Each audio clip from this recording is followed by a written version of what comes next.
SGL, its types, disadvantages and advantages. In this tutorial we'll learn about Verilog, which is a type of SGL. So let's start with it.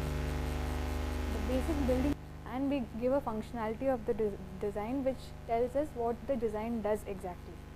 So module and end module are the keywords that are used in Verilog, and every design should have these keywords. So now the module declarations, we cannot use, like we cannot write module inside module, so we cannot use a nested module module declarations, but we can use module inside a module, like we can declare another module inside a top module. So we'll come to know how we instantiate it in later slides. Currently you just need to know that modules can be declared and it can be instantiated in other modules. So a Verilog module in general may contain all these, it may not contain some of these, but some of these are always present. So we'll look at it one by one in the slides as we go on. So as you see, I have mentioned two types of codes here. So the difference in here is Verilog was first developed by Gateway Automation Design in 1995, and it was standardized Verilog 1394, and it was then reviewed, and again in 2001 there was a addition, there was a upgradation of the standard. So now the standard is merged into a system Verilog group, but but the two styles that I have shown, the first one is a new one and the second one is a older one. So in the older design we had to mention the ports direction separately, like output input separately, but in the new design we can put it together. Also each port has data types, so in the older design we had to specify the data type separately. Here I have not shown because I wanted to make it simple. We will know later what a data type and how ports and data types are related. So this is a basic Verilog module. So next we will see what are ports and comments in a Verilog code. So ports, as I discussed earlier, there can be three types: input ports, output ports and in-out ports as per the design specification, and they can be in single bit ports and there can be multiple bit ports. So we call them scalar and vector, and you can see the examples here: input and the keyword, and output and the keyword, and similarly we will have in-out and some keyword. So we can declare a single bit port or a multiple bit port, and in multiple bit port the range can vary from MSB to LSB, left to right, and it can take any value. So in Verilog we can mention 2:1, we can mention 7:0 or 0:4. So we will see later which kind of technique we use generally in practice. So but this is possible, so we can mention any type of range in a vector. So coming to the comments part of Verilog, it is similar to C programming. It has single comment and a block comment, and single line starts with double slash and block comment starts with slash star. So this is an example of how we use a comment line in Verilog. So this whole is not executed at all, it is treated as a comment, and we can describe the design, what the design is going to do using a block comment, or we can describe what a line does in a single line comment. So next we will learn about levels of modeling in Verilog. So we have three basic type of levels in Verilog: structural, data flow and behavioral. So we will go through them one by one, but in this slide I just want you to know that there are three kinds of levels, like the way in which we model a design. So there are specific ways in which we model a design in Verilog. So in the structural modeling we use primitives and low level module instantiation. It's similar to making a schematic. So we know the basic building block of the design and we just instantiate the basic gates in the, so it is very close to physical implementation and it is very easy to synthesize. So it's more efficient if you compare with the data flow in behavioral model. We will see in detail structural modeling, and in data modeling the input signal transformations are defined in terms of output. Output signals are defined in terms of input signal transformation. So, if there is any change in input, we will make the output look like the output is represented according to the input change. So, the main disadvantage of data flow is we cannot model a memory element using a data flow model. Third is behavioral model. This is the most used model as of now. So, it doesn't require for us to know the basic building block. We can specify the code in an algorithmic manner, and since it's close to a natural language description, it's very difficult to synthesize because the tool doesn't know what we are asking the tool to design. So, this works best for verification purpose, for testing the system, but we will see why we use this mode. Like, we use generally data flow and behavioral mixed in practice, and we generally don't prefer structural modeling. We will see why we don't use it. So, I will first discuss what is structural modeling and how it is advantageous and what are the disadvantages of structural modeling. So, in structural modeling, we use logic gates and user defined components connected using wires. So, as you can see in the slide, I have taken an example of a 2:1 multiplexer. So, a 2:1 multiplexer looks something like this.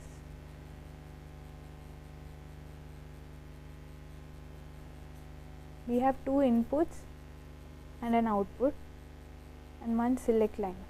This is a 2:1 multiplexer, and we have I0 and I1 as input and select line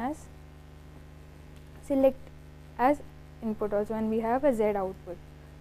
So, the module that I have defined is a mux, 2:1 mux. So, mux2 is the keyword, and I have a Z as output, I0 as input, I1 as input, and a select line. So, the functionality of this mux is defined in a way that when there is a change in select line, like when the select line is 0, we get an output of I0, and when the select line is 1, we get an output of I1. So, this is the basic functionality that we need the mux to operate like. So, if you know digital design concept, this functionality can be represented using a Boolean equation, and the Boolean equation comes like something like this. So, Z equal to select bar I0 plus select I1. So, if you see the code here in the slide, we directly represent this Boolean equation in the form of logic gates. So, we have one multiplication in the equation, two ANDs in the equation, and one OR. So, we use two AND gate, one OR gate, and this NOT is for the select NOT in the multiplexer design. So, in a structural modeling, we use directly the logic gates to describe a design functionality, and in Verilog language we have predefined gates like wire, NOT, and OR, NOR, etc., which need not be declared. We can directly use it in the code. So, that is predefined in the Verilog language. The advantages of this kind of modeling is that it is hand designed. So, we know exactly what the design does, and it is most efficient because we are actually thinking about the hardware. What is the hardware that is required to do the job? And moreover, if we use AND gate, OR gate, etc., we know that they are predefined, and there won't be any problems with that pre-existing designs. So, they are proven sub-blocks, and we have some of these IP cores available as libraries or Verilog predefined language. So, these are the advantages of structural modeling. The disadvantages are that if the design becomes very big and we do not know what hardware a particular functionality will give. So then it becomes very difficult to use structural modeling, and we may not always know the hardware of the architecture of the design.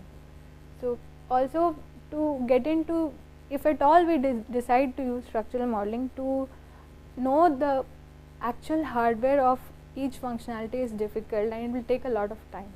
So for a higher level design, for complex design, it's very difficult to work with structural modeling. So we saw how we used predefined gaze earlier in structural modeling. So we call them primitives. So if you can see here, I have taken an example of adder. This is a 1-bit adder I have taken, which has a sum and a carry output, 3 inputs A, B and C. So if I draw it, I have a 1-bit adder circuit. I have A and B as 2 inputs to be added, 1-bit inputs. C in is a 1-bit carry in, and we get sum and a carry out. So I will describe how primitives are used in Verilog. So there is a way that primitives are instantiated or used inside a Verilog module. So each primitives have inputs and outputs. Outputs are specified at first, like the first thing that comes during the instantiation of a primitive is the output. So we always specify what is the output first and then the number of inputs. Generally primitives have only one output and many number of inputs. So there are no language restrictions, but generally it depends on the technology that we use. Like the number of inputs and output depends on the technology we use. So we can optionally specify delays of the AND gates, like we can put AND hash 1 2 something, which defines the propagation delay or other delays in this particular gate. Also the combinational gates, these XOR, AND, OR, is readily available in Verilog as primitives.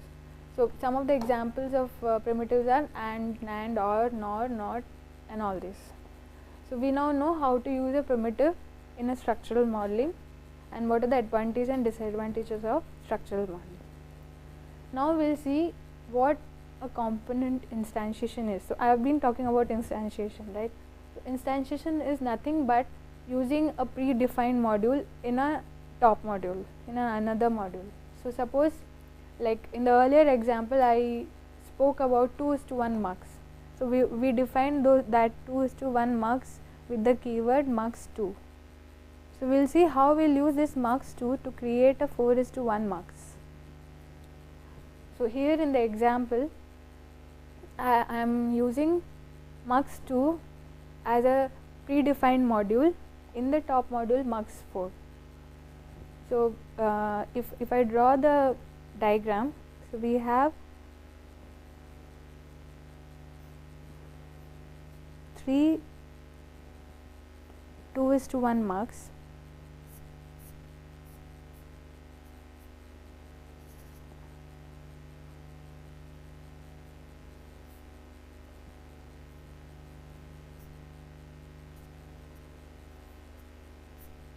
so these are 3 2:1 mux and we use them to create a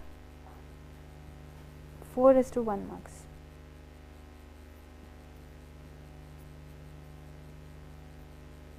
So this is a 4:1 mux. So if you see the design, we have in a 4:1 mux, we have D0, D1, we have D2, sorry this is not D2, D2, D3 and we have an output Z. We have a select line which is 2 bits.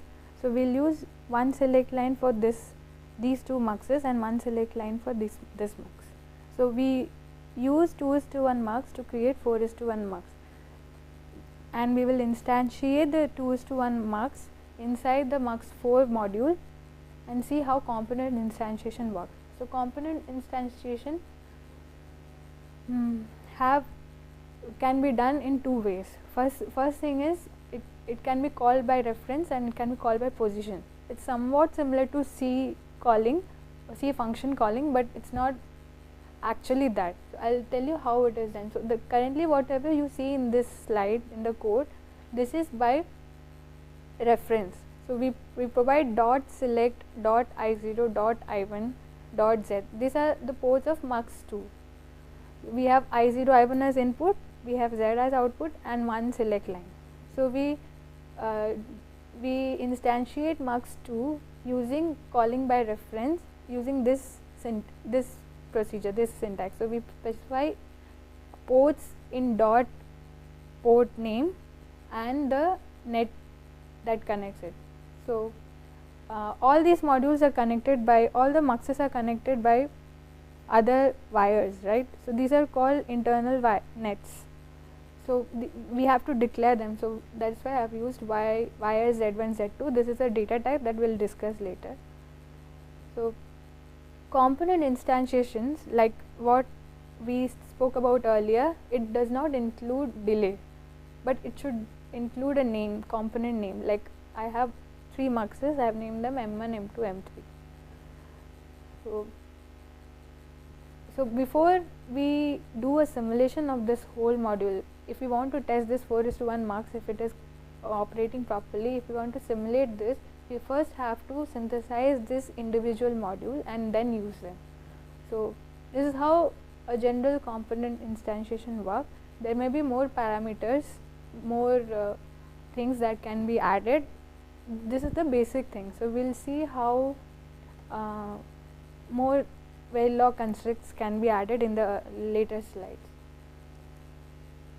So now we know what is structural modeling and its disadvantages. Now we will discuss about data flow modeling, which is basically modeling the output with respect to input. So all the data flow modeling codes start with continuous assignment statements. So continuous assignment statement is basically representing output in terms of input. So we use assign keyword for a continuous assignment statement, and they are executed parallelly. So if you see the example of MUX2, instead of using a structural modeling, I have here used data flow modeling. I have used assign keyword, and I have used operators. These are called operators and operands. So inputs are called operands, and we have operators, and we get the output according to the change in the input. The different assign statement inside a data flow modeling is executed parallelly, and they can represent propagation delays. So we can put that Z bar comes after some 5 time delay of Z. So we can specify. So I have not put it here so that you know the basic of data flow modeling.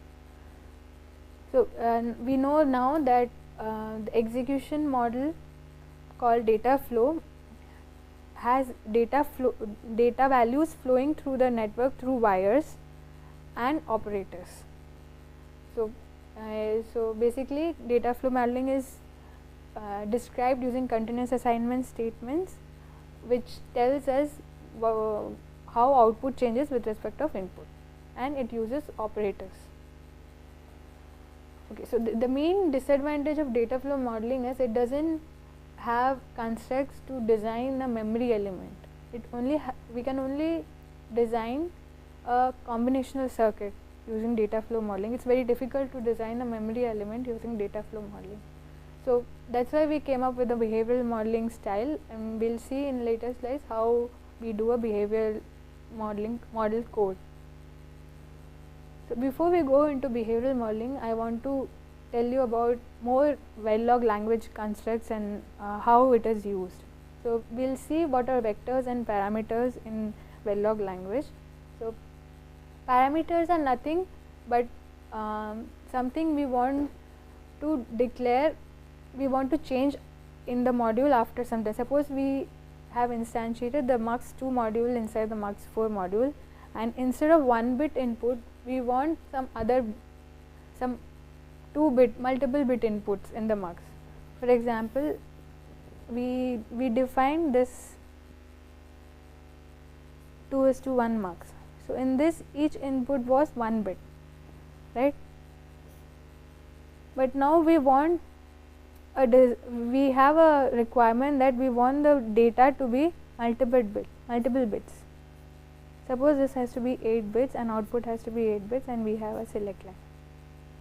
So, to model this kind of structure, for our code to be independent of the change in number of bits, we define something called parameter.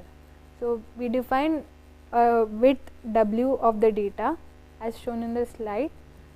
We define is using a keyword parameter, which is represented like this, hash parameter w, and by default it takes a value of 1 for a 2:1 mux. But when we use it in another module, but if it is not declared in another module, it will take the default value w1. If it is if we use the w equal to 2 in another module and use this mux2 inside mux4, then the mux2 takes the value that has the top module that it takes the value that top module describes.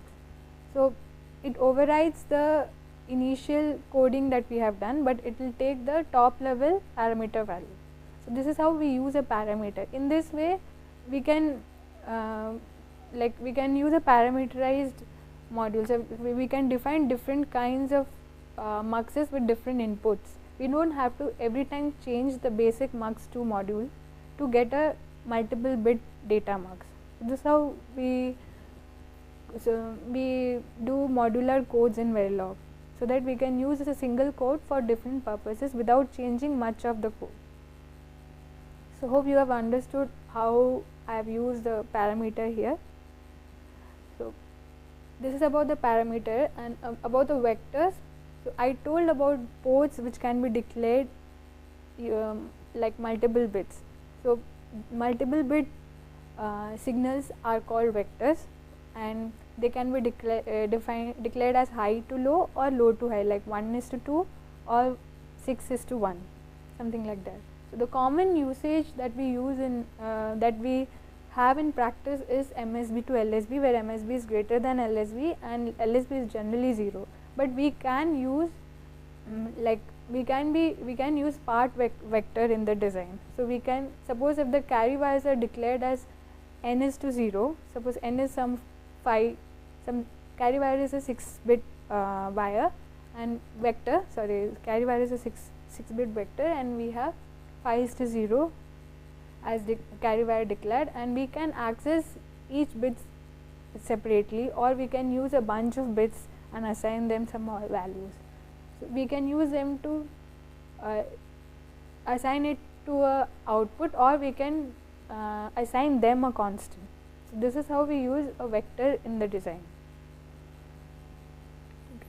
So, next we will see what are the basic language conventions and semantics. So, Verilog is a case sensitive language, and we generally do not use a case sensitive feature because it makes the design very difficult to debug. If in case you have made a mistake, it is very difficult to debug. So, all the keywords are in lower case generally, and different names should be used for different designs. Like I have used mux2 for 2:1 mux, mux4 for 4:1 mux. So, we should use different names for different scope, and the identifiers, like the names that I use for a module or for an instantiated module, should have uppercase or can have uppercase or lowercase alphabets, decimal digits or underscores. And the semantics that we can use in a Verilog language is that every line of the code is ended with a semicolon. We can have two types of comments. We have compiler directives, which I will come to later. We have built-in system tasks and functions which start with $, and we have strings enclosed in double colon. Okay. So, in Verilog we spoke about wires. So, wires are generally 4 valued logic, and they can take 4 values. So, we are designing a hardware. So, hardware will a particular hardware will have nets or wires connected between each other. So, we have to think about what the values in the hardware it can take. So, generally we know about 0 and 1, which corresponds to a voltage level plus 5 or minus 5 or plus 3.3 minus 3.3, but we don't know about x and z. But the Verilog language allows us to define a signal as with following values: 0, 1, x and z, 0 belonging to low, 1 belonging to high, x belonging to an unknown value, and z belonging to a high impedance state of the signal. So, x is generally used in simulation.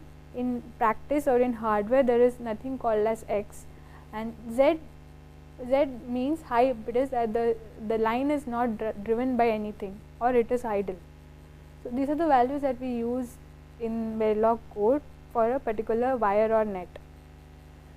So, why we use x is that we can have multiple signals driving a same signal. So, to find the conflict between that, we use x, and we initialize sometimes values as x, so that we can distinguish between the later values that it can take, and this is generally used in simulation.